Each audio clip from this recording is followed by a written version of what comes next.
Croeso i M-SParc. Ond be am i chi ddod hefo fi am dro i weld beth sy'n digwydd yn y lle yma?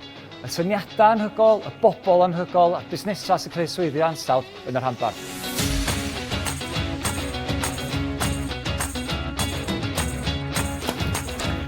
Here at M-SParc, we're developing plastic alternatives using seaweed. We really thank M-SParc for inviting us on the Welsh Government trade mission visit to Germany. That helps us to increase our European connection. Da ni'n helpu busnesau dyfu. Blwyddyn yma, da ni helpu dros 100 o busnesau lleol. We're focused on making AI available and accessible to all. Thank you M-SParc for taking us to MIT on the Welsh Government trade mission. We found it incredibly insightful and beneficial. We're an award-winning software consultancy made up entirely of Bangor graduates. We've recently moved into M-SParc and have just hired 2 new Bangor graduates to help us grow. Platform digwyddiadau hybrid newydd, rwan yn cyflogi 7 o bobl, 2 o Academi Sgiliau. Iawn, Steve dwi, fi sy'n ffilmio yr ffilm yma. Dwi o Creiad Cyf a da ni ran o het creadigol 3 cwmni yn cyfuno fe'i gilydd i gael 3 gwasanaeth gwych yn swyddfa ni. Da!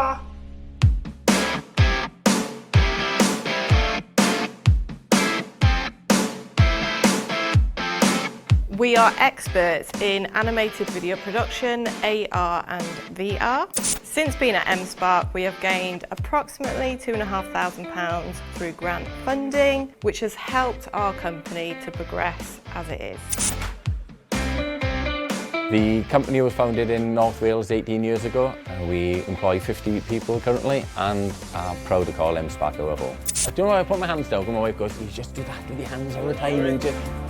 We started life in the Enterprise Hub. We were then supported through the Level Up Accelerator programme. We're now a virtual tenant here and we've recently closed our seed funding round with support from M-SParc as well. Ta-da! We're a creative agency based here at M-SParc. We work with a number of the businesses based here as well, including M-SParc's own website. Haia Technologies has been in M-SParc since we graduated from Bangor University.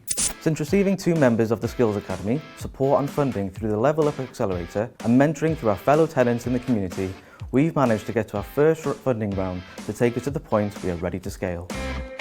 Mae Prifysgol Bangor efo man deori yn M-SParc, lle mae myfyrwyr a graddedigion efo syniadau busnes yn cael swyddfeydd am ddim. Materials are spun out of Bangor University. We're currently working on extracting biologically active compounds and interesting fatty acids from native plants here at M-SParc. We at the Nuclear Futures Institute are doing some really exciting research into low carbon energy, and here at M-SParc we house our big industrial rigs where we combine academia and industry to help us down that commercial pathway. Bangor University is the proud owner of M-SParc, which provides great opportunities for our students. The Science Park also gives our researchers the opportunity to work with industrial partners to develop innovative ideas. M-SParc enables more effective commercialisation of those ideas to benefit Wales and beyond.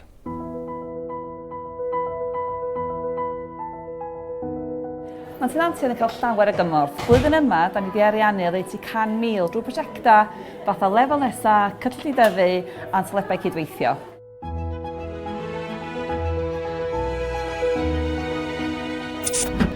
Drwy'n Academi Sgiliau, da ni wedi helpu cyflogi dros 40 o bobl leol ym meysydd gwyddoniaeth a technoleg gan helpu llenwi o bwlch sgiliau. Ac ar rheini, mae 4 wedi dod yn ôl i fyw yng Nghymru o Manceinion, Lerpwl, Llundain a Texas.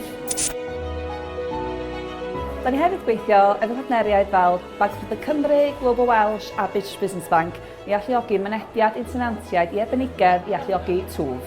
Drwy'n rhagan lefel nesaf a'n rhwydwaith yngylion, mae'n tenantiaid hefyd yn cael cyfle i pitio'n bres. Da ni hefyd yn cydweithio efo rhai o'r tenantiaid ar ceisiadau ariannol.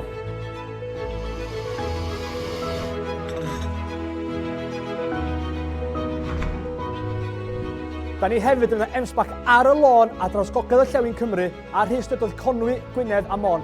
Dewch i ddweud helo. Da ni hefyd yn gwneud gwaith sgiliau gyda pobl ifanc, plant, ysgolion a'r gymuned ac mae'n helpu cau y bwlch sgiliau a rhoi mynediad i swyddi uchel i bobl lleol.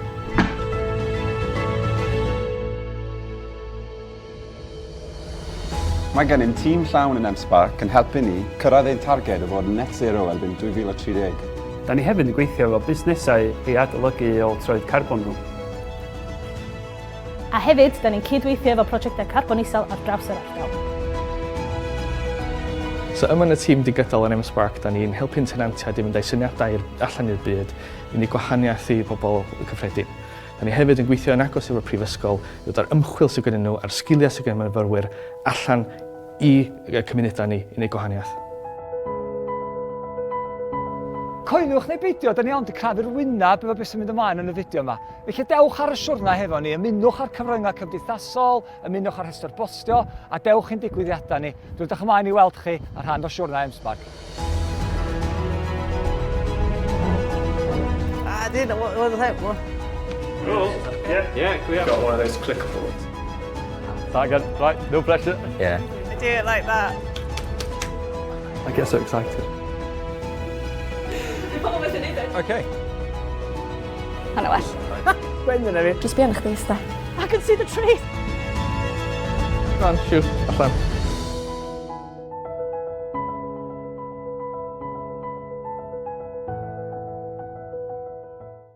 Croeso i M-SParc. Ond be am i chi ddod hefo fi am dro i weld beth sy'n digwydd yn y lle yma? Y syniadau anhygoel, y bobl anhygoel, a'r busnesau sy'n creu swyddi ansawdd yn yr rhanbarth.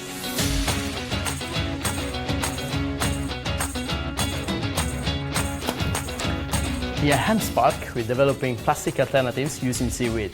We really thank M-SParc for inviting us on the Welsh Government trade mission visit to Germany. It now helps us to increase our European connection. Da ni'n helpu busnesau dyfu. Blwyddyn yma, da di helpu dros 100 o busnesau lleol. We're focused on making AI available and accessible to all. Thank you M-SParc for taking us to MIT on the Welsh Government trade mission. We found it incredibly insightful and beneficial. We're an award-winning software consultancy made up entirely of Bangor graduates. We've recently moved into M-SParc and have just hired 2 new Bangor graduates to help us grow. Platfform digwyddiadau hybrid newydd, rwan yn cyflogi 7 o bobl, 2 o Academi Sgiliau. Iawn, Steve dwi, fi sy'n ffilmio yr ffilm yma. Fi o creiad cyf a da ni ran o het creadigol 3 cwmni yn cyfuno fe'i gilydd i gael 3 gwasanaeth gwych yn swyddfa ni. Ta!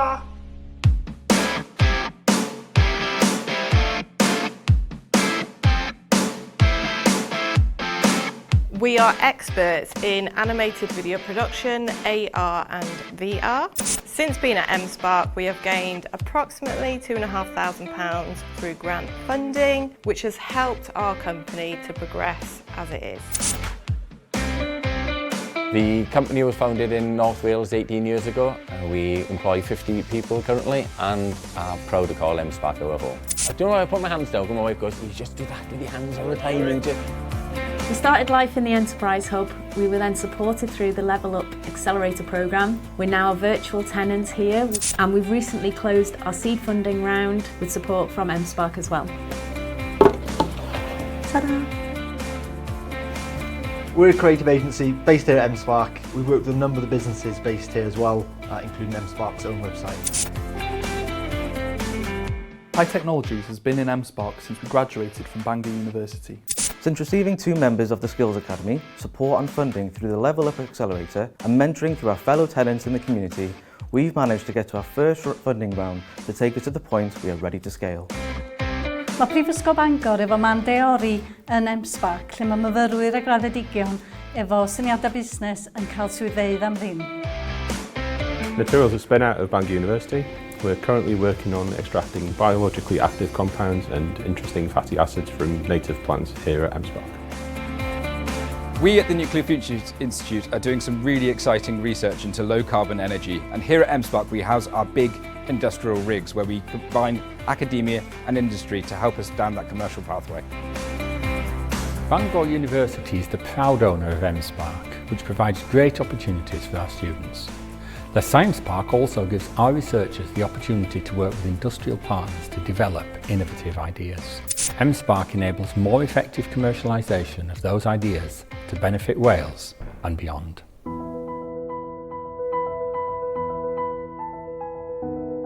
Mae'n tenantiaid yn cael llawer o gymorth. Blwyddyn yma, da ni wedi ariannu oddeutu 100,000 drwy prosiectau fatha lefel nesaf, cylliddyfu a'n sylebau cydweithio.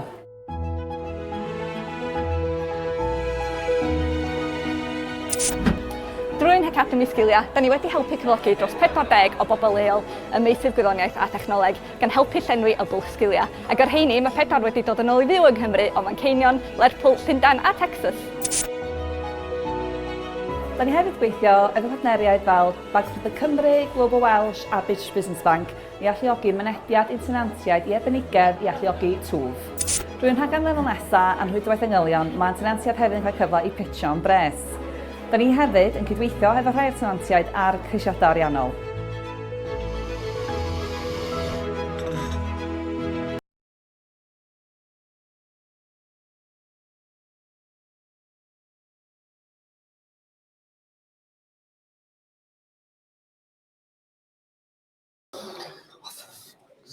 Yeah.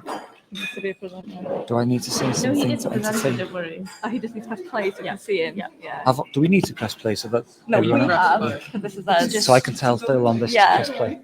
Okay, I think we're going to make a start. And let's see if we can get the transatlantic link up to work. I don't think it's that funny, Ben, especially if it goes wrong. But, Dr. Phil Budden over in MIT, I don't know if you could hear us, and if you're watching, maybe if you could click the green button, and that should start the stream and the connection over to MIT. Please.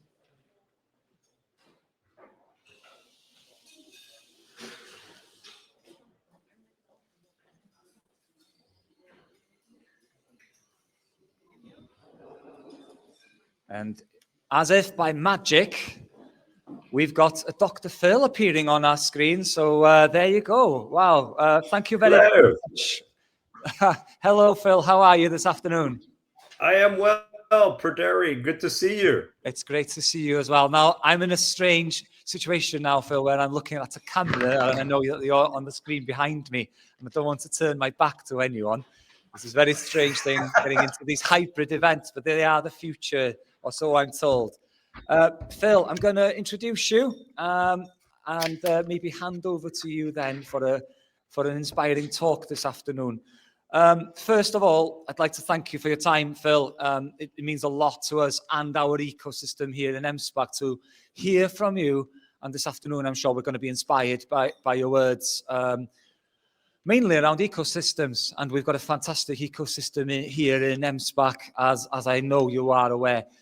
For people who may not be aware, we visited MIT recently, and you'll see a number of sweatshirts and T-shirts around M-SParc today from people who visited MIT. And one of the key things we enjoyed during the trip to MIT was talking to Phil, meeting Phil and his team, and learning about their ecosystem in MIT, and getting some confidence that we've got a wonderful ecosystem here in M-SParc as well. So Dr. Phil Budden is a senior lecturer in the management school over in MIT, and he has specializes in global innovation, ecosystems and stakeholders. And there is a model for this. It's called the REAP model. And when I visited MIT a number of years ago, I was inspired by the REAP model. And it's a model that the Welsh government are keen to develop here.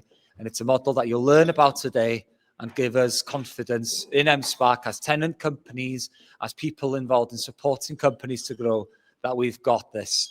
Felly, on so many words, I'm going to hand over to you, Dr. Budden, and thank you very, very much for your time this afternoon. Everyone online joining us as well, please feel free to ask questions, make comments using the chat bar, and I'll pose those questions as they come in to Dr. Budden. Over to you, Phil. Oh, Praderi, first of all, thank you, Diolch, for that wonderful welcome. I'm sorry I'm not there in person. I'd love to be.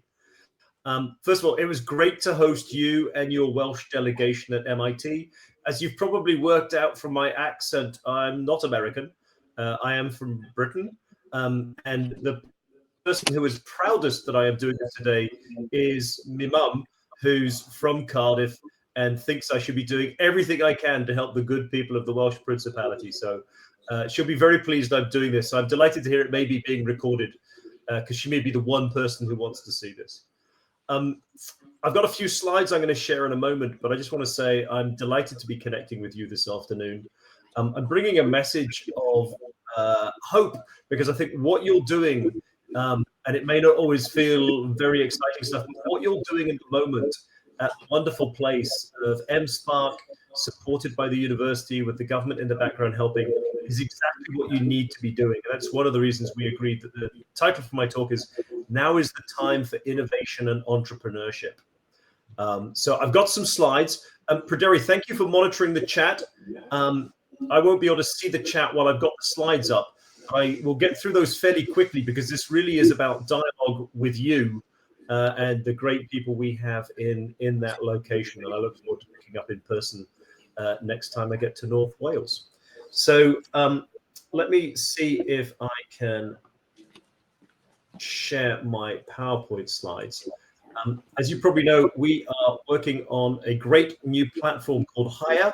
I think it's really important that we experiment with these new platforms and demonstrate what we can do, and demonstrate that Welsh innovative ideas are up there. And in some ways, as I've discovered with Tom and Andy, there are features built into Haia which are way more effective than some of the things on the market out there. So with a bit of luck, I'm just showing you one slide. Praderi, if you can still hear me, can you just confirm you can see my slide? Yes, if you can hear me. Yes, we can. Brilliant. All right, I'm going to go into broadcast mode. Apologies if it's a bit stuttery, but I find myself working in a developing nation called the United States, where they don't seem to have the best Wi-Fi and internet in the world. So, Wales, innovation and entrepreneurship. I think it's really important that we realize there are opportunities at the moment, even in the thick of macroeconomic, financial, political, national security challenges. And I want to share that message with you based on the research that I see over here at MIT in terms of world-class work. So let me just move through this. Looking back to the last financial crisis, 2007, 2010, it's been fascinating to see the work coming out. These are numbers from OECD. And basically what's going on in this graph is the light blue bits below the waterline are large and old firms basically losing jobs. To fast forward to today, where we're seeing something similar, this is the equivalent of Microsoft, Google, Amazon firing tens of thousands of workers. This is what happens in an economic downturn. Now, the darker blue bits above that are younger firms, which is OECD bureaucrat speak for startups. As you can see, there is an impact on startups staying above the line. But if it weren't for startups creating jobs in the market, in the economy, then the net impact would have been much, much worse. And having seen this 10, 12 years ago, we think we're going to see the same now. Large companies are going to kick people out, and it's going to be the young firms, the startups, the entrepreneurs whom you were hearing from in that wonderful M-SParc impact video. They're the ones that are going to create the jobs that are going to be so important in our communities as we come through this particular crisis. But it's not any old startup. And here's a reference to some work from a decade ago from two colleagues, Bill Olet and Fiona Murray here at MIT. Link is in the bottom there, so if you can't sleep, please follow up. I'll make these slides available. The key message is that not all startups are the same. Many people, when they think about startups, when governments look at the number of entrepreneurs, they're just thinking of SMEs, small and medium-sized enterprises, and they are really valuable. SMEs are about 90% of most economies. They're corner stores, they're kebab shops, they're Uber drivers, they're IP lawyers, whatever, just small and individual things. that are operating in the economy. And, you know, it's easy to finance them because, you know, it's not your first fish and chip shop. You know that income over time, if it's run well, will gradually increase. You can get a bank loan. Much more interesting, but harder, are what MIT call innovation-driven enterprises, IDEs, which those who've been through the REAP program will have heard about. Ultimately, they have much greater potential, not only in terms of the income they can generate, the turnover, the revenue, but also the jobs they can create. The only challenge is that little bit of dipping below the waterline where they actually have to go through the valley of death. And the reason I share this is because it's very different mindsets for the startup entrepreneur. Are you just going to go into SME mindset with a sort of gentle lifestyle sort of income? Or is it an innovation-driven enterprise that could really make a difference to the world, will really generate income and create jobs? And I must admit, listening to the M-SParc video, the impact that the entrepreneurs will have there really is going to be that IDE mindset. I'm a simple chap, so I asked the professors, what's a concrete example? We had a student who had a gluten allergy, and she was very keen to challenge that. Her first proposal was very much the SME mindset. I'm going to set up a gluten bakery. And the professors said, that's great. You'll probably help 1,000 people in Cambridge, Massachusetts with a gluten problem. Can you go away and find some innovation-driven way of tackling the same problem, but with a different solution? So off she trotted, and she was just a management generalist. She met some entrepreneurs and some tech-savvy engineers, and they actually came up with an alternative. So instead of one bakery here in this area, she came up with a sensor that you can actually plug into your food anywhere in the world and will tell you immediately whether it's gluten-free or not. And so the fundamental distinction here is between those two mindsets. So as we look at this OECD figure again, the startups that make the biggest difference above the line are not the SMEs, which tend to employ one or two people, you know, the entrepreneur, her husband, their friend, whatever, to run their corner store. The companies that make a real difference are the IDEs. And I just want to share with you the Moretti multiplier. New Geography of Jobs was a great book looking at the US. The interesting thing is, for every one of those high-end IDE jobs, the Moretti multiplier says it will create the demand for 5 traditional SME jobs. So when you're doing your high-end thing at M-SParc, you're actually contributing to the broader economy. So for example, in Boston, for every biotech IDE job, that creates the demand for 5 traditional SME jobs. You know, the local pizza shop, a dog walker, nail salon, an IP lawyer. And this is why it's so important as we start to come through that same trajectory as the last financial crisis, to be unleashing the entrepreneurs with that IDE mindset, because they will not only create jobs in their own company, they create the demand for 5 other SME jobs, for example, in North Wales, that wouldn't otherwise be there without that IDE entrepreneur. So entrepreneurs, hugely important. Bill Olette from our course teaches a wonderful week-long program every January called the Entrepreneurship Development Program. We've had the entrepreneurs from a variety of REAP teams go through it, and it truly is transformative. But Praderi mentioned the ecosystem. And so, you know, the rhetorical question, yes, we really need entrepreneurs with an IDE mindset, and EDP can really do that for you. But is that all that we and they need? And the answer from our research is no.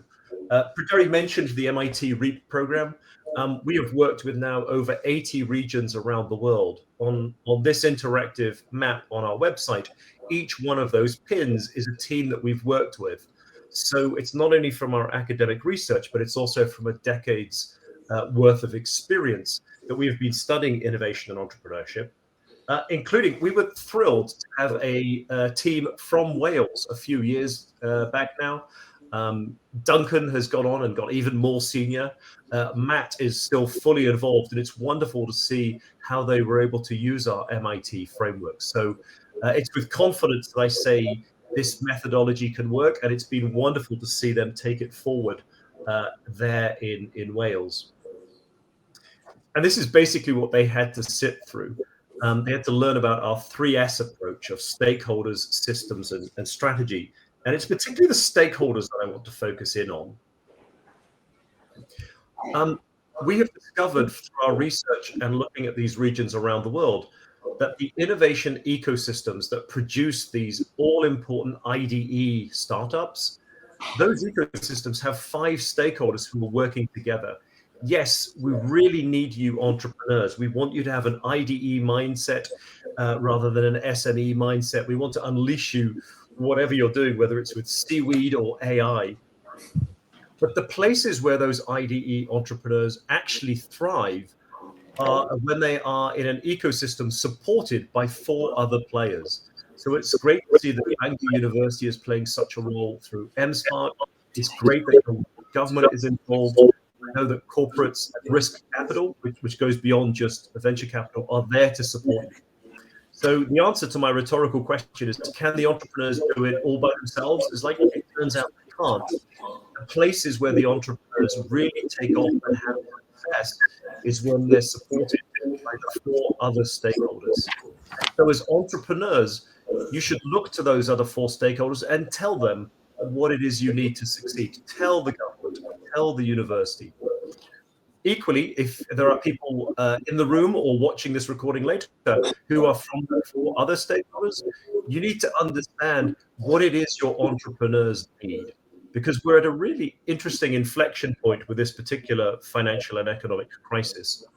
The places in the world where the entrepreneurs get an IDE mindset and the other stakeholders take an ecosystem perspective, those are the places that are going to come out of this financial and economic crisis with better prospects. Those that come together will actually create better opportunities, both for the enterprises and also the wider community, than those that don't manage to rally. Now, for any academics out there, we've written a recent working paper on this with one of my Nigerian students, which talks about these different ventures. The key part of all this is that we see it as a bit of a spectrum. Yes, there are traditional SMEs, and we don't want to give up on them, but they probably need to be a bit better, 10% better, digitally enabled. They need to be able to sell their Pembrokeshire rock or Welsh seaweed online and effectively. But I'm hoping that out of M-SParc, you're going to have IDE focused ones, either digitally focused, like this Haia platform, or some of you in deeper tech, whether it's AI or quantum or space satellites. And so really realizing that there's a continuum in every community and every ecosystem, and it's important to respect all of these different types of startups. Now, Professor Murray, to bring this home, has turned this into graphic. So she sees traditional SMEs as the sort of camels. They can go long distances without complaining with minimal resources. And then we've revived a term from the 1990s. We want them to be 10 to 20% better. We want them to be gazelle-like. And that is just a generic gazelle. That is not a South African springbok. Equally, a lot of people are very focused on creating digital unicorns. And those can be real game changers if they're aiming for 10x improvement. That's a really valuable form of IDE. In fact, with the current dislocation, you may have Welsh nationals, really cool coding skills who've been, I don't know, in London or Silicon Valley, who just might want to come home and set up their digitally focused unicorn closer to home. That's a great opportunity. But also, don't underestimate the deep tech IDEs, often based on deep science and technology from the universities, entrepreneurs partnering with scientists and PhDs and postdocs to actually bring forward dolphin type IDEs. And Fiona calls them dolphins because they spend much longer underwater in the Valley of Death. But when they surface, they're very useful. It turns out in the pandemic, there was a limited number of unicorn digital dance apps we needed. We actually needed a few deep tech IDEs that were coming up with vaccines for the global pandemic. And it's together that these stakeholders actually create the IDEs and improve the SMEs together in a virtuous circle. There's a downside. The Ecosystems that don't come together end up in a vicious circle where they don't have the IDEs, there's less demand for the SMEs, and things get worse, as we're seeing here in the United States in Detroit. I know this works in the UK because with some money from a department formerly known as BAYS, we ran a program with a number of regions, which were largely English LEPs. Here's the members of Team Southwest. And it really turns out the same model works. You need a center, you need an M-SParc, or in this case, an Exeter University funded outpost to actually have an impact on the greater Southwest of Cornwall and Devon. And so we think the same is true in Wales. We have a team from Northern Ireland going through REAP at the moment who are looking to build more of a Celtic crescent with people south of the border, with Scotland, possibly with Wales, because we see this REAP model really has worked. And that's why it's so important. And here's just a screenshot of M-SParc. What you're doing in M-SParc is building that community that can really support an ecosystem. You know, on a cold, rainy North Welsh day, it may not feel like it, but you are actually sowing the seeds and creating the future, not only of your enterprise, but of your broader ecosystem. And that's why I wanted to call today's session, Now is the Time for Welsh Innovation and Entrepreneurship, because it was in the teeth of the last financial crisis that a whole bunch of companies started up, ones that have become household names like Zoom, Uber, Lyft, and then on the deep tech side in America, Moderna, which produced the American anti-COVID vaccine. So that's why, even though things seem challenging, with the help of your ecosystem, now really is the time for Welsh innovation and entrepreneurship. So with that, those are my contact details, but let me stop sharing so I can come back. There's plenty more I can say, but I really want to make this a dialogue and make myself available to you. So hopefully, Pryderi, the screen is slowly stopping sharing. There you go. See me. Hopefully, I didn't put everybody to sleep. I couldn't see anybody there. But Pryderi, over to you, and I'm happy to take any questions that all others may have. Oh, fantastic. Thank you very much, Phil. Very, very insightful. And I must admit, before I went over to see you in MIT, I believed an ID was something that you would find by a roadside. So to understand a bit more about it certainly enlightened me. So thank you, Phil, for that and for the inspiring talks as well. We've had a couple of questions. So I will kick them off, and I think you want a very interactive session this afternoon, don't you? Oh, definitely. So get the questions in on the chat as well. We are joined pan Wales. It's not just M-SParc this afternoon. We've got viewers across Wales. First one: how do you strengthen the links from research to that commercialization? How do we accelerate that? And is it a mindset? That's a great question. And it is a mindset, because while a lot of people and a lot of European research in the last 30 years has been talking about these mechanical innovation systems, you know, if you tweak this, if you tweak that, if you create an ARPA or whatever, if you create a tech transfer office, all of a sudden the world is better. It turns out it comes down to the people, and people have mindsets. And so one of the reasons in REAP we have the 5 stakeholder model is all 5 need to understand the role they play.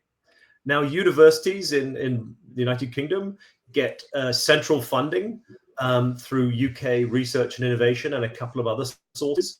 And those universities get to decide if they are just going to have their academics produce papers. That's a decision. If they would like it to be more useful for innovation and entrepreneurship, then they should turn their academic S&T, research and innovation ideas, into patents, into technology that go into the tech transfer office that can then be used. So it's a mindset.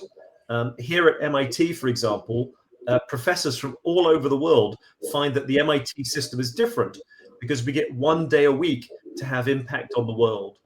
Professors are encouraged not just to write academic papers for academics, but to turn it into technology that is usable. But you also need mindset on the other side. You need a mindset amongst the entrepreneurs and the corporates to realize that they have no monopoly on good ideas. In fact, some of the best IDE solutions are tucked away in these tech transfer offices. And so the entrepreneurs need to have a mindset of, no, not just I'm going to sit in my bedroom and think up ideas for the next digital dance app, but actually I'm going to take the trouble to go and engage with these university scientists.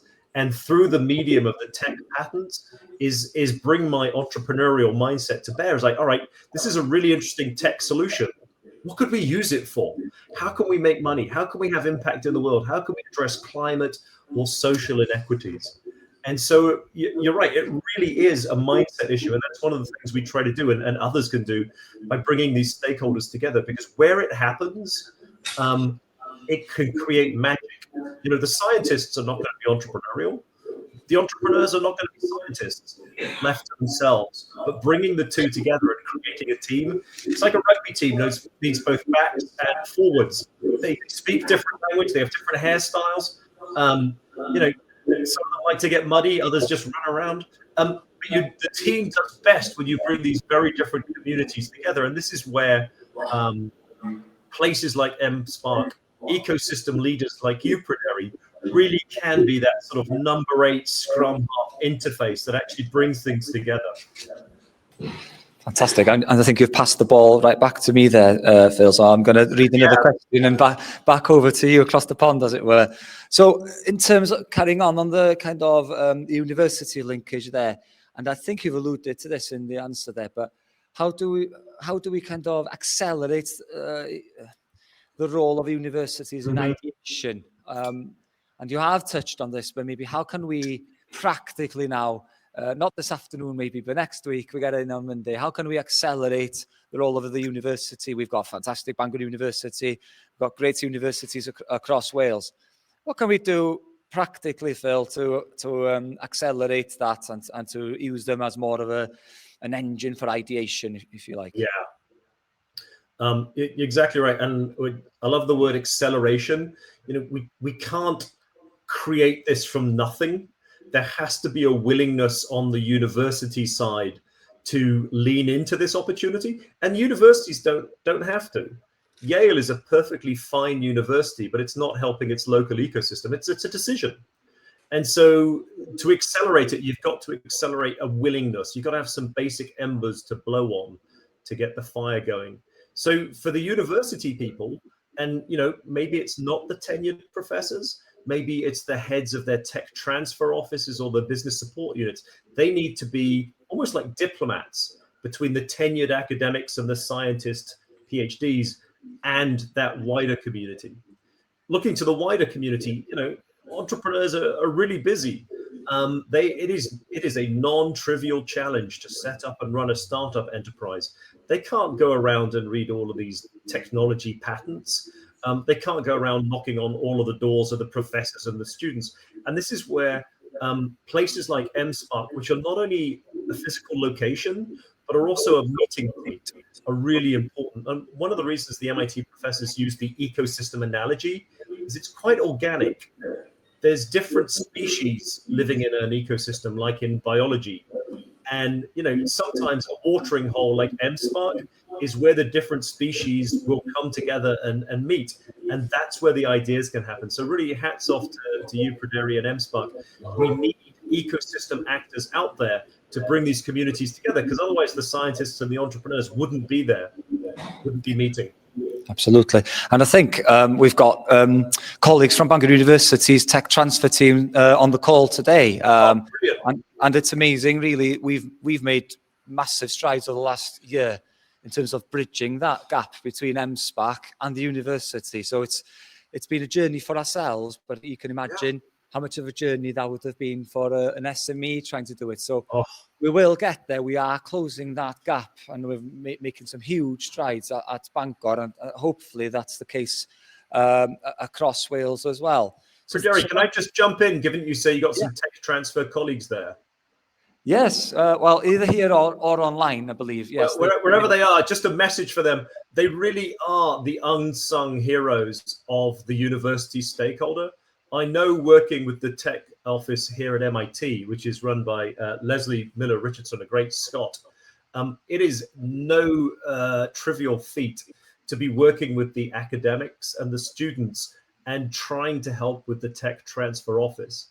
The one thing I would say is it's really important for the tech transfer office to remain very close to the non-university ecosystem stakeholders, because things are shifting. And the great thing, Leslie at our tech licensing office, she says, I'm not a for-profit center, I provide a service. And my job is, how do I service the academics to turn their tech ideas into patents? And then more importantly, how do I make those patents available to the entrepreneurs in a way that they could see a business case for taking it forward? So I just wanted to give them a shout out to the tech transfer people. Oh, massive shout out to them, and to the Irish team probably watching from home. Big shout out to you guys. And yeah, you're right, it's a key part of the ecosystem, and that relates to the next question I've got for you, Phil, which is around the role. We had a question on the chat here around the role. What is the expectations of the university? And you've elaborated on that. Yeah. But corporates, what can you elaborate maybe in the REAP model around the corporate, local government, and the other, the 5 stakeholders in the REAP model? What is expected of them? And there's one other side question here. How can the tech transfer officers, how can we facilitate them to develop that team and to get them into an ecosystem? I'm pleased to say they're very much part of our ecosystem here in M-SParc. Brilliant. But how can we facilitate that? Yeah. Well, maybe I'll do the tech transfer bit first, as we were kind of on that theme, and then I'll come to the corporates.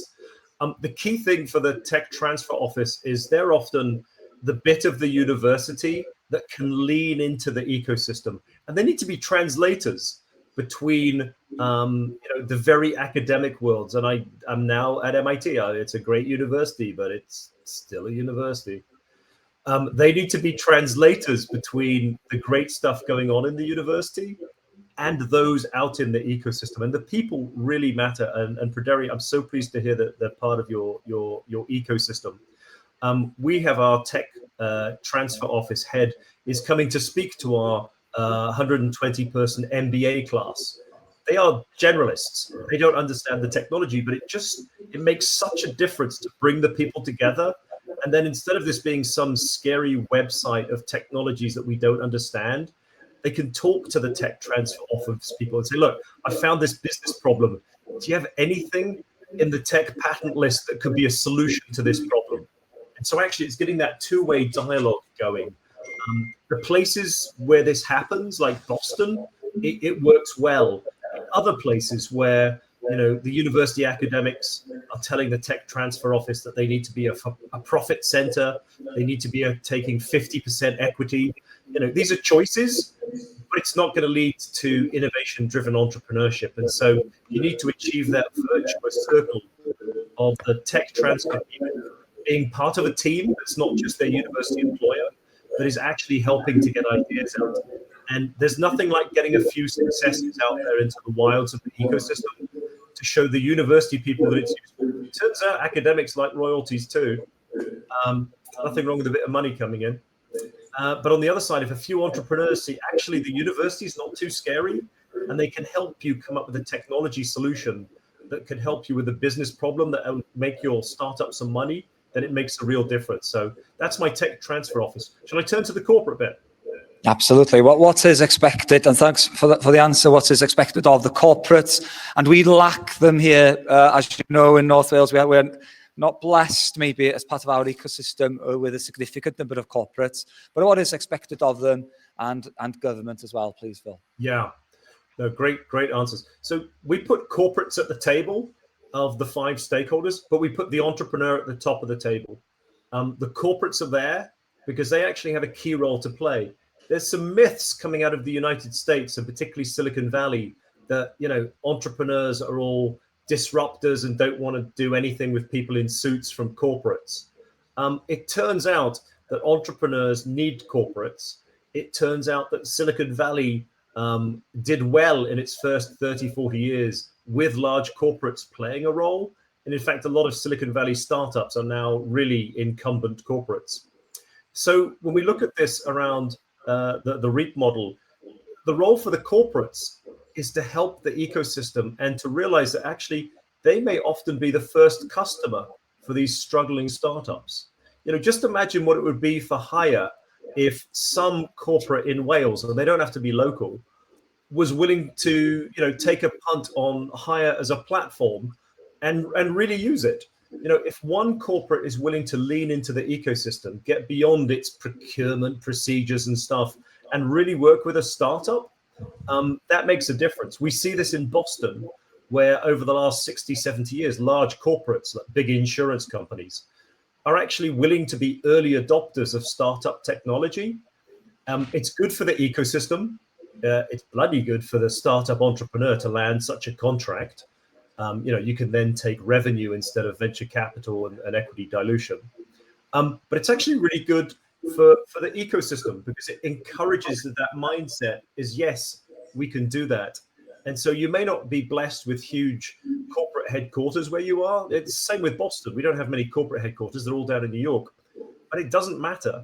If the ecosystem can connect with corporates and land a few big contracts, that can actually be important. Then the final thing on corporates, I also teach them under corporate innovation. One of the dirty secrets is corporates are actually not very good at innovation and entrepreneurship themselves. And actually, it is competitive advantage for them to work with entrepreneurial startups, as tricky as it is, because the entrepreneurs have a different mindset that the corporate employees will never have. And so actually, it's a benefit to the hard-headed corporate, both to contract with startups, but also to build their local ecosystem, because the future ideas for Welsh corporates are going to come from places like M-SParc, not their own internal IT departments that can barely keep the lights on. I think you said something about government, but let me pass you the ball back. I've got a few thoughts on this one, and they might be controversial. But what is the role of government? And you mentioned procurement there. And Carwyn here was over in MIT with us. Will often tell me we've got to eat our own dog food. I don't know if you've heard that expression. Yes. And you're absolutely right. This is an example this afternoon, isn't it, of actually testing our innovation. And I believe that government, myself, has a massive role. And procurement is an obstacle for this. But to eat that dog food, we keep getting strategies, innovation strategies, economic development policies around the need for a digital economy, a knowledge economy. And when you get to selling a product or trying to demo a product in one of those environments, be it academic or government, it's sometimes very difficult to get past that procurement obstacle, and it is very, very frustrating for someone who's here to foster innovation in Wales. So that's my thoughts on government. But what is the role of government in the ecosystem? That was the question, Bill.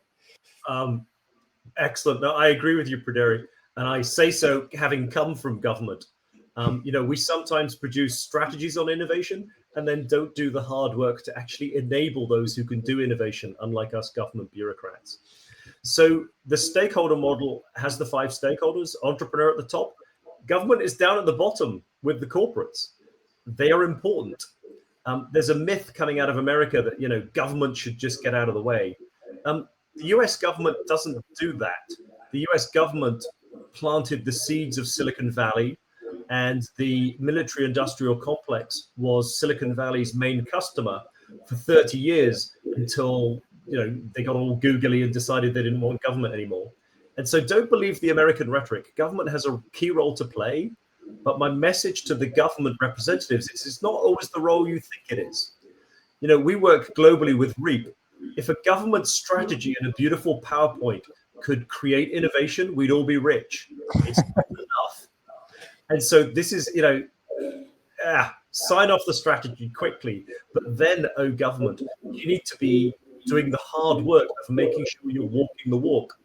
Like the corporates, is your procurement set up that you can be an early customer of the struggling startup? And if not, why not?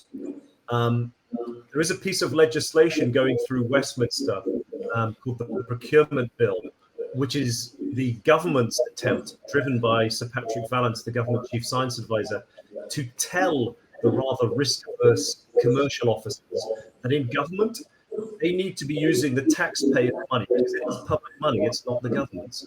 They need to be using that to actually support startups and take a little bit more risk. Not every contract is going to work out perfectly, but to be honest, not every contract with Microsoft will work out perfectly with government either. And so for government, they need to be more responsive. I got to speak a few months ago, thanks to Matt Collins, to the Welsh Government's Innovation Strategy Board. And one of the things I said, that's great, get the strategy agreed, get the parties to sign off. It's the execution that matters, the implementation. It's the talking to the entrepreneurs as which of our 35 government priorities, which one of these would actually make a difference to your day-to-day lives, and then focus in on that. And if the entrepreneurs tell the government that it's procurement, the government needs to back that up by not reducing it on the strategy, but actually simplifying its procurement and actually creating facts on the ground by giving contracts to, Haia. Why shouldn't the Welsh government be doing that? The benefit that you have in Wales, unlike in many places, is your government is much closer to you. And so you are in a position to inform that government.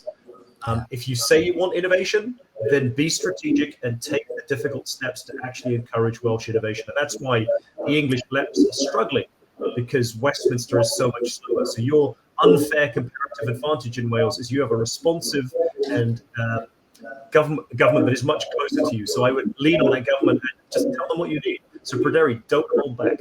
No, we won't. And it's taking that risk, isn't it? And you are right. There is a risk in supporting it, but the rewards are jobs and economic development and exactly the sort of IDEs that we want to see established here. So thanks for the answer there, Phil. I'm going to move on to back to your camels now. You mentioned the camels, didn't you? And they are the backbone of the Welsh economy, our traditional SMEs. And to hear you say that for every IDE job, they would support 5 SME jobs. That was a really interesting stat. So maybe you could elaborate a bit for us around that stat, but also just a thought perhaps as to how can we assist or support those SMEs in Wales to move and be either gazelles or who knows, dolphins and unicorns? How do we move them forward, Phil? Well, it's a great question, and that we need to start off with a respect for all of these enterprises. It's as tough to run a fish and chip shop as it is to do a startup, and so we need to respect and support all of them. One of the things that the ecosystems need to realize, especially government, is that what your SME needs to become 10% better is probably a little different from what your high-end M-SParc innovation driven enterprise needs to have sort of 10x impact, like a Haia platform or Seaweed or AI. And in many cases, the SMEs find it easier to work with local people who understand their situation. And so often local authorities have a role to play to help their local SMEs. I mentioned we have a Northern Ireland team going through REAP at the moment, and they're really separating out the strategy between, what is it that the province of Northern Ireland needs to do with those really high-end IDEs, as opposed to what do you do with the base of the 90% of the economy that is SMEs, where actually the solution is much more local, and you need Derry local council working with Derry's SMEs, whereas you need something at the Northern Ireland level that can really help those high-end IDEs who really do need government contracts, who really do need a way to connect with others. One thing I would say about the two is they're not completely separate. So in the Boston area, we have lots of SME restaurants. It's basically a one-family restaurant. It's ethnically diverse. They're not part of some sort of American super chain. Mum and dad running that restaurant don't really have an IT department. Hopefully they have a nephew who can, get the website working. But at the same time, we had a Boston area IDE called Toast, which basically does really boring B2B back office services for restaurants. And it turned out that Toast, the little IDE, connected all of these SME restaurants. And when the pandemic hit, that one local IDE kept many of Boston's restaurants in business because it was able to connect them up, basically an outsourced IT department, and was able to update their websites, was able to update sort of Uber Eats Deliveroo and Getir. And so one of the ways that those who are interested in high-end IDEs is don't just think about solving global problems like desalination in the Middle East. Think about as an IDE, can you use your high-end university-backed innovation skills to help your local SMEs? And this is where it's important for places like M-SParc and others to bring those continuum. There's a way for the unicorns and the dolphins to help the camels become more gazelle-like. And at the end of the day, the community benefits. Absolutely. Thanks, Phil. I'm going to switch over to the online chat. There's a question there as a follow-up on our government question earlier on. And what do we mean by walking the walk or walking the talk for government? Is it investing in more startups and seed funding? Is it more of that? Because the government policies are very lenient over here in terms of IP and management of IP and provision of IP to the startups. Is it the investing that's missing, or is it actual adoption, I guess? Well, it's a great question. And governments often think they can do a lot themselves, but government bureaucrats are quite limited. They have chosen not to be entrepreneurs. And so we have 5 stakeholders around the table. And what government can do is it can put money into the risk capital bucket. Government itself is probably not qualified to be deciding between 3 or 4 different startups. It's highly risky risk capital, and it's much better for the government to be a limited partner in a fund of funds and let qualified people make the investments in the startups. Government can also tweak things like policies and tax policy that either makes it easier for an entrepreneur to be entrepreneurial. It can make it easier for the bank of mum and dad to loan to the entrepreneur by giving them tax credits and tax incentives to do so. It can encourage high net worth individuals within the Welsh system to actually encourage that. Or if the high net worth individuals don't want to be entrepreneurs, they can give tax incentives for the high net worth individuals to put money into the risk capital bucket and encourage the risk capital experts to invest. So there's many things government can do. Unfortunately, government can spend a lot of time trying to set up its own funds. It could spend a lot of time working on the Government Office of Tech Transfer, or whatever it's called now. And what it realizes is those are system enablers to actually help the human actors around there to actually make a difference. So there's definitely more the government can do, but actually supporting others and making lives of others easier is really important. And then one of the hardest is government procurement. How can the government spend public taxpayers' money on startups from the communities that public lives in? Absolutely. Thanks, Phil. There's a question here, going back again to our camels. Do you think people need to run camels or SMEs to build resilience before maybe moving on to IDs, unicorns and dolphins? And just a supplementary question here around the death rates of dolphins. Is it, are the death rates for them larger because they are underwater for longer? Really good question. One of the things we've discovered, and boy, have we got a lot of animals out there, it's really hard. They used to say a decade ago, SMEs should try to become IDEs. And realistically, that's a huge leap. The fish and chip shop is not about to become Amazon. And it's unfair to ask that of the mom and pop people who are running these things. Could they be 10% better? Could they, make it easier for people to order the fish and chips on an app and pick it up so you don't have to stand in the queue? You just grab it and throw the vinegar on and you're off? Yes. And so for the SMEs, they need to make the shift from camel to gazelle. But at the moment of the startup story, at the very beginning, the entrepreneurs basically need to decide, are they going to go modest SME, or at places like M-SParc, can they be more IDE-like? Because the kinds of things you do at the formation of a startup are very different. You probably need to be protecting your trademark, your intellectual property. You need to be bringing in outside money. It's just 2 very different species, and it's hard to make the leap. I was working with some family-owned businesses out of Ireland, and they are big, solid camels. But often the next generation in the family business wants to do something more entrepreneurial. And so sometimes you can have within an SME a bit of a unicorn venture where, the next generation says, actually, we're going to use AI for ordering our manufacturing bits and pieces. So there's a bit of a blend, but I think for pure IDE startups, it's crucial that they be there to support them, because the death rate of these poor animals is high. You know, one of the reasons the venture capitalists invest in 10 is because they think only 1 in the 10 is going to be a huge success. Now, you can improve your chances with more shots on goal, and you can improve your chances with places like M-SParc, bringing together the support mechanisms.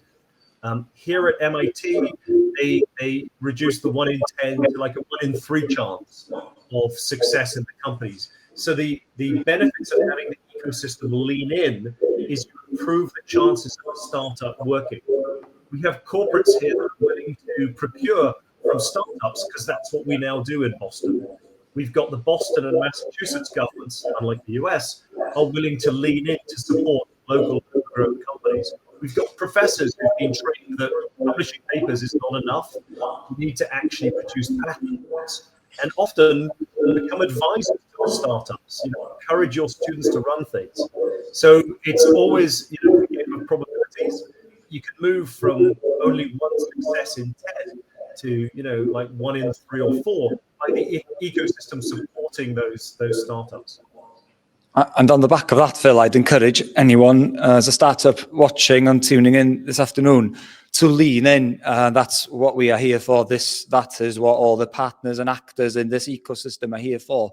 It is to actually support, and please lean in, as you call it, through our events. We enticed people this morning, Phil, with some very nice donuts and coffee for 10 people to come down. So we lean into the donuts, people, and let us help you along that journey, and your success rate should improve. That's the message. And I guess the question I've got for you next is sort of linked to this, and maybe you've already answered it again, and I bet you've had this before. How do you climb out of the valley of death, Phil? Quick.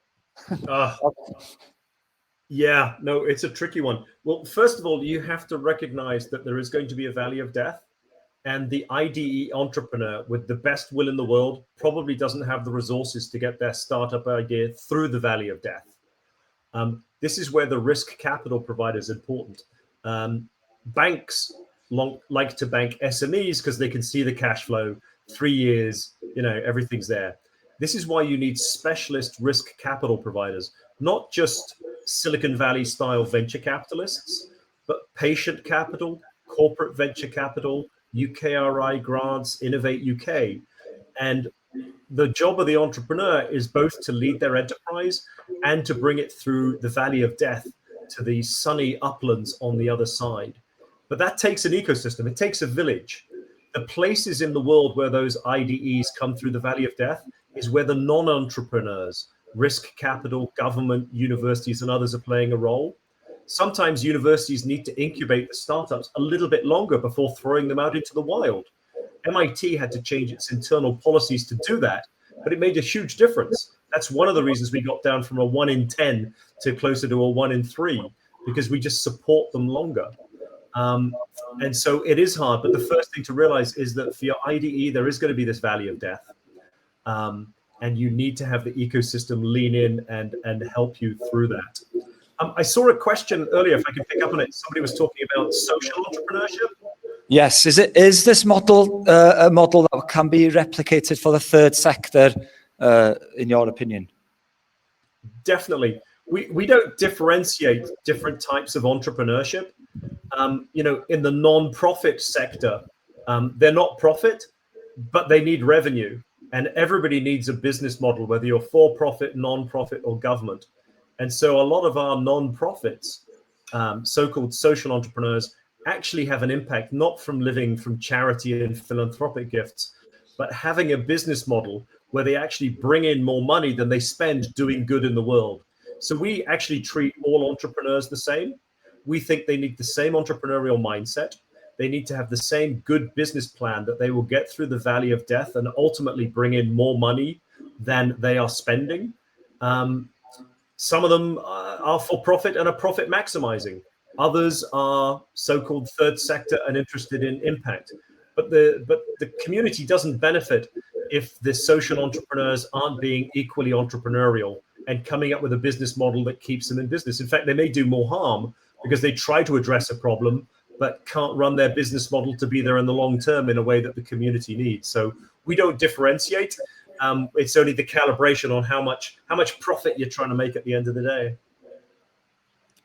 Thanks, Phil, and that's quite inspiring for our third sector colleagues listening in as well to learn that it is a relevant model. And the next comment really that we've had on the chat is from James Sheridan. Afternoon, James. And it's around something you've mentioned, Phil, on the call today, that the entrepreneur is at the top of the structure. Now, I missed this, and it's only hit me now. I believe that the ecosystem would have been balanced with all equal parties kind of pulling their weight and pushing in the same direction.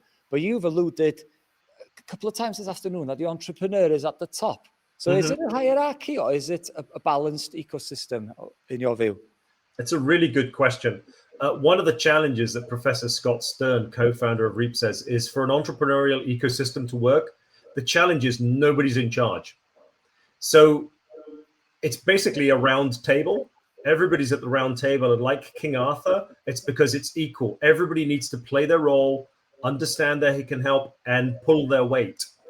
When we lay the table flat, we put the entrepreneur at the top because too often the governments and the corporates, the bit of the Pentagon that wears the suits and has the money, think that they're in charge. And as we've discovered in Singapore and Saudi Arabia, government-led ecosystems are not as effective as the ones that honor and respect the entrepreneur and put them up in the image at the top. So we realize if you want an innovation ecosystem, you can pass government policies, you can have corporate PowerPoints, but unless you've got the brave individuals willing to be entrepreneurs, it ain't going to happen. And so it's a round table. Nobody's in charge. All 5 of you need to come together, which is the challenge for a lot of places. But we put visually the entrepreneur at the top with others supporting them, because if it was just left to universities, governments, and corporates, the so-called triple helix, that's not going to give you the enterprises of the future that matter. And that's why we add the entrepreneur and the risk capital specialists who know how to fund them through the valley of death and then hand them over to the procurement practitioners of corporates and governments. Fantastic. Thanks for the answer, Phil. And that's something food for thought for myself over the weekend and how we view these things. But hats off to the entrepreneurs in the room and online today who are bringing it every single day, putting it out there for something that they truly believe in. Absolute hats off to those individuals. Right, I'm going to turn to the room. I'm aware of time. We have 5 minutes before we bring the event to a close. But I'm going to turn to the room and look if we've got any questions. And apologise as well that I've had my back to you all afternoon. Ed, you had your hand semi up there. Do you want to ask a question? Hey, nice to see you again. So, in the UK, it seems to me that universities seem to pride themselves on knowledge for the sake of knowledge, whereas at MIT, you seem to think knowledge is not much about action. I think your motto is the mind and the hand. How do we change that perspective in academia in the UK? Because I think it's a challenge. Ed, great question. MIT got good at this, basically because it went bankrupt 100 years ago and was almost sold to Harvard, which is another small college over here. And MIT realized that if it wanted to stay independent, it needed to do something really unfashionable. It needed to do research that mattered to industry. And so out of that financial crisis came the technology plan. And so for 120 years, MIT has done research. Now, lots of other universities in Boston have found this really hard. And so, sometimes a crisis is a terrible thing to waste. And if there is a financial challenge or the government's cutting money, is an opportunity to say, actually, universities, how do you become more relevant? And it's part of the design. MIT created a policy that one day a week, the faculty should do something meaningful in the world. We management types give talks like this to encourage people. Our engineering professor friends create vaccines and robots and start companies. And so it really is, the universities can decide, given that they're taking so much of the taxpayers' money laundered through UKRI, it's like, what are you giving back to the public? I probably shouldn't have used the word laundered. I am fueled by coffee here in America. UKRI does a hugely important role, especially Innovate UK, but I think it's really helpful for the universities to realize where their money is coming from, not from Swindon, which sends out the checks, but from British taxpayers. So if you think about what does the public want its public universities to be doing, probably benefits to the public. And that is a mindset, but I do see the mindset shifting. And there really are some centers of excellence in the UK. But just like in Boston, Harvard didn't do this. It ended up being scrappy little bankrupt MIT. So in Britain, it may not be Oxford and Cambridge. It may be Bangor, Aberystwyth, Swansea that get really good at this challenge because they're just closer to the action in some ways. Yeah, absolutely. And it's great to hear what you guys are, spending a day a week. And so thankful again for your time in delivering that impact and supporting. We were there. We could see you supporting and getting involved in a number of startups yourselves and bringing your knowledge and expertise to them. And it is a wonderful thing to see. And we do have examples like that here in Bangor as well, where people are getting involved and it's happening more and more. So it is encouraging signs. I've got to turn around again and look for any hands, any questions. Anna, bear with. There's my sweaty microphone. Thank you. I'm going to look over here towards the camera because it feels a bit strange. But, it's weird. It's me. I just wanted to ask about IP from the universities. So in MIT, the entrepreneurs and the businesses that you do help through the Valley of Death, how do you sort of share that IP, or do you not? How does that work? Yeah, it's a great question. So the US government changed the IP rules in 1980 in the Bayh-Dole Act. And it basically said, universities, we're giving you lots of research money, which comes from taxes, which is the taxpayers' money. So we are going to have you universities be the agents for the intellectual property. If your scientists are so good and you create something that's worth patenting as intellectual property, we expect you to administer that through your tech transfer office. But given that it's funded ultimately by the nation's taxpayers, we expect you to then do something with it. And so MIT doesn't have a tech transfer office. We have a tech licensing office whose sole job is to help the academics license their intellectual property and then get it out of the door, get it to large corporates who can make use of it, get it into the hands of entrepreneurial startups. The interesting thing that's happened is recently the human agents making this happen are often the students at the universities who work with the professors on the intellectual property, but realize if they want a job afterwards, because there's not that many jobs in academia these days, actually one of the best ways to have a job is to then license the technology they were working on and go and be startup entrepreneurs. We've got a great example here where the professor of plasma fusion, Professor Dennis White, had some great breakthroughs with fusion energy. He's not going to give up his tenure, but his postdocs, his PhDs, and his master's students who've spent their time working on all this are now creating jobs for themselves by actually spinning out the technology into their own startups with their old professor, no longer their advisor. He's their chief science officer on their startup board. So that it really, as I was saying to Praderi at the beginning, it comes down to people. You can tweak the office, you can tweak the policy, but it really is about encouraging the humans to make this happen and to shift their mindset. So thank you for that great question. Thank you very much. Thank you, Anna. Just on that note, Phil, and a bit of a plug, for any students, master students looking at this,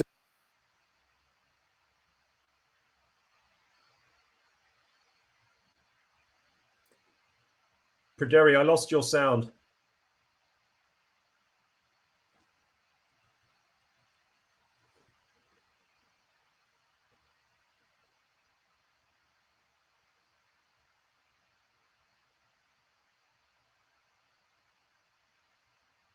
And while Praderi sorts that out, can you still hear me?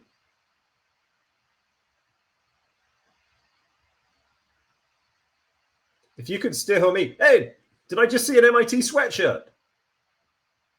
That's brilliant. So you can hear me while you sort out Praderi's microphone. Let me just say, I'm really sorry I'm not there in person, but I am looking forward to coming over. And if it's of any use, I would love to come visit. I'm supposed to go and see my aunt. She's going to have me over for a cup of tea. That's lovely. Put the kettle on. So she's going to have me over to visit down in South Wales. But it would be great if the next time I'm over, if that's okay with the bit of MIT that I'm doing this with, ILP, it would be lovely to get to come and see you. And if I can be of use in Cardiff, I was going to reach out to Matt Collins and follow up on the government's innovation strategy, not least with what I've learned here. Hey, Praderi, you've appeared on another screen. I'm back.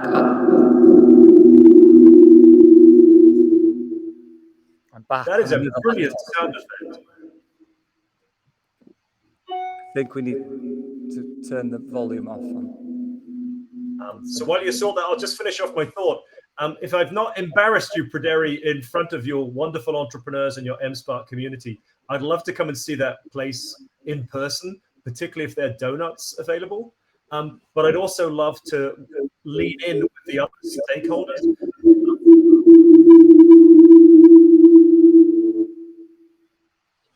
All right. One of the things of me being a diplomat is I'm happy to talk to corporates and governments and encourage them to play their ecosystem role. We're going to mute.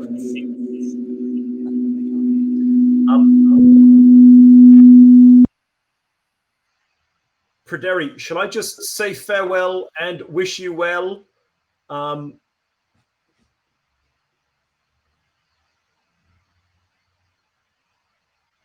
Right, Phil, can you? I can hear you. Praderi, should we just wrap up? I think we covered everything we wanted to. I think so. I'd like to just thank you, but it's gonna. Can you turn the mute button, please, Charlie? The mute button. There you go. Right. Can you still hear me, Phil? I can. Perfect. Right. We've got the mute button on the telly here.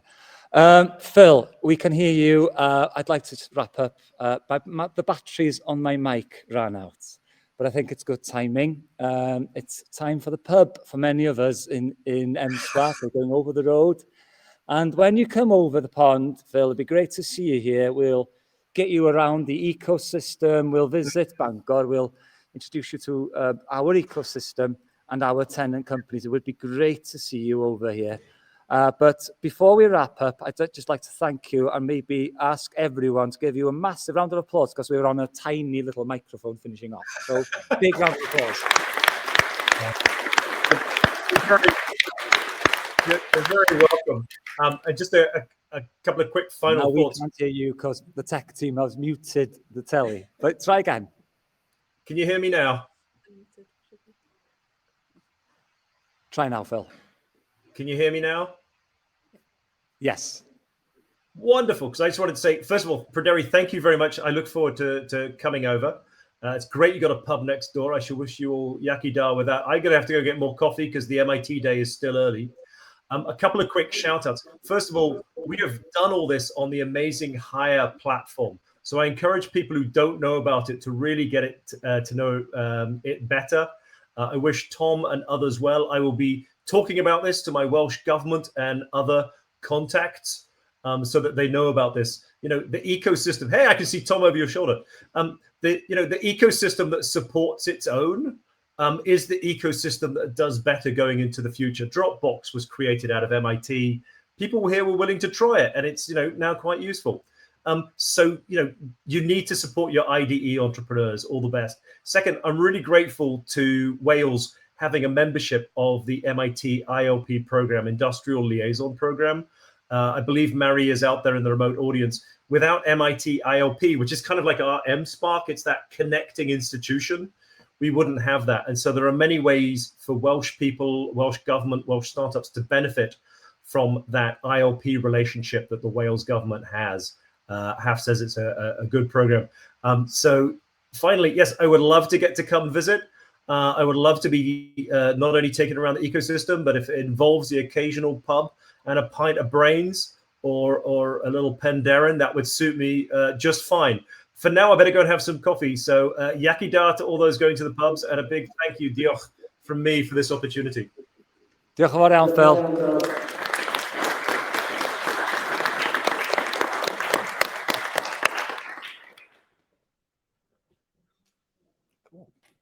How do we end that session? Oh.